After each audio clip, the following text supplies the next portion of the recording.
Hello friends, అందరూ ఎలా ఉన్నారండి? వెల్కమ్ టు చాణక్యాస్ నీతి. జీవితంలో ఈ విషయాలను గుర్తుపెట్టుకోండి. నిందిస్తున్న వారందరినీ దూరం చేసుకోకండి. పొగుడుతున్న వారందరికీ పల్లకి మొయ్యకండి. కావాలని నిందించిన వారు ఉంటారు. మీకు మంచి జరగాలని నిందించేవారు కూడా ఉంటారు. ప్రతిఫలం కోసం పొగిడేవారు కూడా ఉంటారు. ప్రతీకారం కొరకు పొగిడేవారు కూడా ఉంటారు. ఎవరు ఏ విధంగా అనుకున్నా సరే, మనలోని లోపాలను, విశేషాలను ఆత్మారాందనను చేసుకుని పరిశీలించుకున్న రోజు పొగడ్తలు పరాచకాలుగా, నిందలు విజయానికి నిచ్చెనలుగా అయిపోతాయి. గుర్తుంచుకోండి, చెప్పుడు మాటలు చెప్పిన వారికన్నా వినేవారికే ప్రమాదం ఎక్కువ. ఎందుకు అంటే చెప్పేవారు చెప్పే వెళ్ళిపోతారు, కానీ వినేవారు మాత్రం రోజుల తరబడి, నెలలు తరబడి విన్న వాటితో పెద్ద పెద్ద కథలు తయారు చేసుకుని, భ్రమలు కల్పించుకొని అందులో చిక్కుకొని పోతారు. ఇక చివరికి కథలైతే కంచికి వెళ్ళిపోతాయి, కానీ విన్నవారి జీవితాలు మాత్రం వీధిన పడతాయి. అందుకే వినే సమయంలో అడ్డుకట్ట వేస్తే సమయం, సంబంధాలు, సంకల్ప శక్తి అన్నీ పొదుపు అవుతాయి. జీవితం కూడా ఆనందమయమవుతుంది. గుర్తుంచుకోండి. అలాగే ఒక్క విషయం ఏంటంటే, ఒక మంచి మిత్రుడు 100 సార్లు అలిగిన బ్రతిమాలుకో.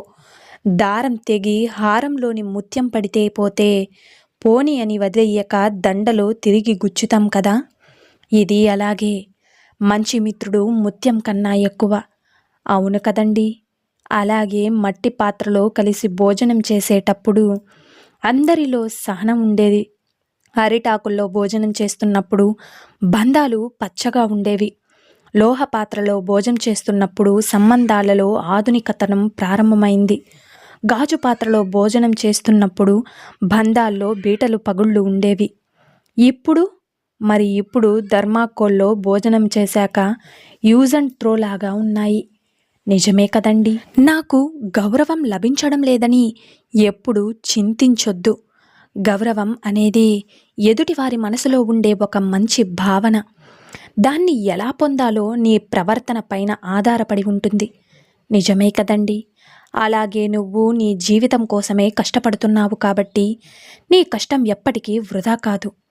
నీవు చిందించే ప్రతి చెమట చుక్క 100 రెట్ల ఆనందాన్ని, నువ్వు కార్చే ప్రతి కన్నీటి పొట్టు 1000 రెట్ల సంతోషాన్ని తీసుకువస్తాయి.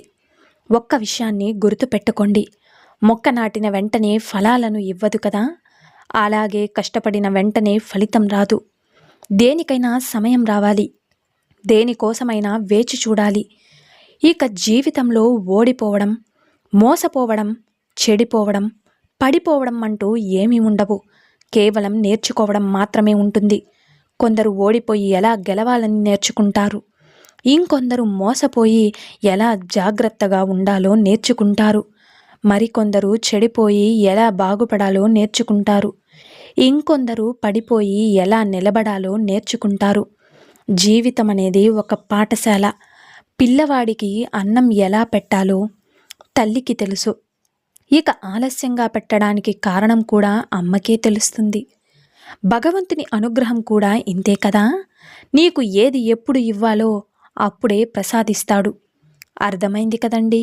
అలాగే ఎవరైనా ఏదైనా చెబితే మొదటిగా పూర్తిగా వినాలి. వెంటనే తొందరపడకుండా నిదానంగా ఆలోచించాలి. ఆ తరువాత అందులో సత్యం ఏంటో, అసత్యం ఎంతో గ్రహించాలి. అప్పుడు ఏ నిర్ణయమైనా తీసుకోవాలి. తొందరపాటు నిర్ణయాలు ఎడబాటును మిగులుస్తాయి, దూరాన్ని పెంచుతాయి, కానీ మనసుని ప్రశాంతంగా ఉండనివ్వదు. ఒక మాట చెబుతాను, గుర్తుంచుకోండి. వ్యక్తిని కాక వ్యక్తిత్వాన్ని ప్రేమించు. పరాయి వాళ్ళు కూడా మనవాళ్ళవుతారు. మనవాళ్ళని అనుకుంటే దూరం ఉండు. పరాయి వాళ్ళని అనుకుంటే దూరం దానికదే ఏర్పడుతుంది. సంబంధాలు కూడా దెబ్బతింటాయి. ఇక కోపంలో వచ్చిన మాటను పట్టుకుంటే మనసు విరిగిపోతుంది. అదే కోపం వెనుకున్న బాధను అర్థం చేసుకుంటే ఆ బంధం ఎక్కువ బలపడుతుంది. అలా ఉండగలగడానికి మనకు కావలసిన ఆయుధాలు చిరునవ్వు, ఇక మౌనం. చిరునవ్వు, మౌనం రెండు గొప్ప ఆయుధాలు. చిరునవ్వుతో చాలా సమస్యలు పరిష్కరించుకోవచ్చు. మౌనంతో చాలా సమస్యలు రాకుండా చూసుకోవచ్చు. గుర్తుంచుకోండి. ఇక ఒక సమస్య చెడ్డదైనా పెద్దదైనా సామరస్యంగా పరిష్కరించుకోవాలి. అటువంటి చోట చిరుబురులాడితే వాతావరణం మారిపోతుంది. నిజమే కదండి. అప్పుడు ప్రతి చిన్న మాట వివాదమైపోతుంది. అనుబంధం బాగుండాలంటే స్వేచ్ఛ అవతలి వారికి ఇవ్వాలి. అప్పుడు సమస్య చిన్నది అయిపోతుంది. గుర్తుంచుకోండి. ఇక నువ్వు చెప్పేది నిజమే అయినా ఎదుటి వ్యక్తి వినడానికి ఇష్టపడనప్పుడు చెప్పకపోవడమే మంచిదని గుర్తుపెట్టుకోండి. ఈరోజు పలుకుబడి ఉందని తప్పులు చెయ్యొద్దు. మాటలతో బాధ పెట్టకు, మనసుని గాయపరచకు. బాగా గుర్తుపెట్టుకోండి. కర్మ సిద్ధాంతం ఒకటుంది. అది మనమిచ్చింది మనకే తిరిగి ఇచ్చి వెళుతుంది. నిజమే కదండి. ఒక విషయాన్ని మనసులో పెట్టుకోండి. నిప్పుకి సుత్తికి భయపడితే ఇనుము ఎప్పటికీ కత్తి కాదు. జీవితం కూడా అంతే. నిప్పులు నిన్ను కాల్చుతూ సుత్తిలా నిన్ను గాయపరుస్తూ కొందరు, అయినా వాటిని అధిగమించగలిగితే విజయం నీ సొంతమవుతుంది. నిజమే కదండి. అనుకోకుండా కొన్ని పరిచయాలు పెరుగుతాయి. ఇక అవి స్నేహంగా మారుతాయి. అంతలోనే చిన్నపాటి తొందరపాటు వల్ల ఆ పరిచయాల మధ్య దూరం పెరుగుతుంది. తెలుసో తెలియకో మన వల్ల ఒక్కోసారి ఇతరులు బాధపడుతూ ఉంటారు. ఒక్కొక్కసారి మనం వివరణ ఇచ్చిన వారికి అర్థం కాక ఏదేదో అనేస్తారు. ఆ సమయంలో మౌనం ఒక్కటే సమాధానం. అలా కాకుండా మాటకు మాట ఇస్తే దూరం పెరుగుతుంది. ఒకరిని నువ్వు మనస్ఫూర్తిగా ఇష్టపడితే ఆ మనిషి మీద నమ్మకం అనేది ఉండాలి.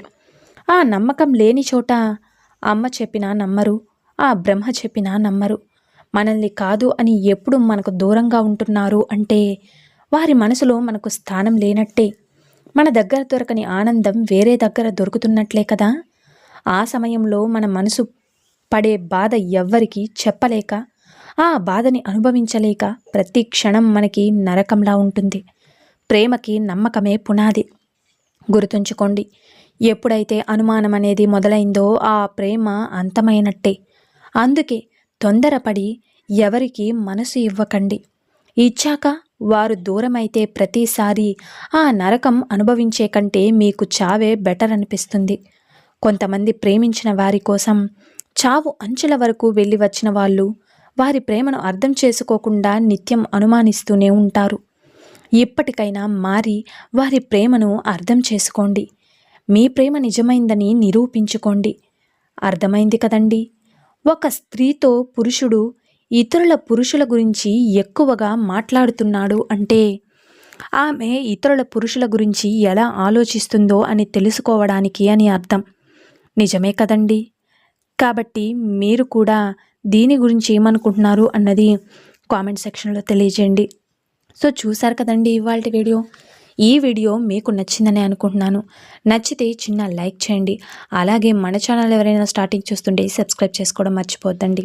ఇలాంటి చాణక్య నీతి మరిన్ని మోటివేషనల్ వీడియోస్ అన్నీ కూడా మీకు నోటిఫికేషన్ రూపంలో రావాలంటే పక్కనున్న బెల్ సింబల్ని క్లిక్ చేయండి. అలా చేస్తే నేను పెట్టే ప్రతి వీడియో మీకు నోటిఫికేషన్ రూపంలో వస్తుంది. So thank you for watching friends. రేపటి వీడియోలో చాణక్యులు గారు ఏ మంచి మాటలను ఏ మంచి సూక్తులను మనకు చెప్పబోతున్నారు అన్నది మనం రేపటి వీడియోలో అయితే తెలుసుకుందాం.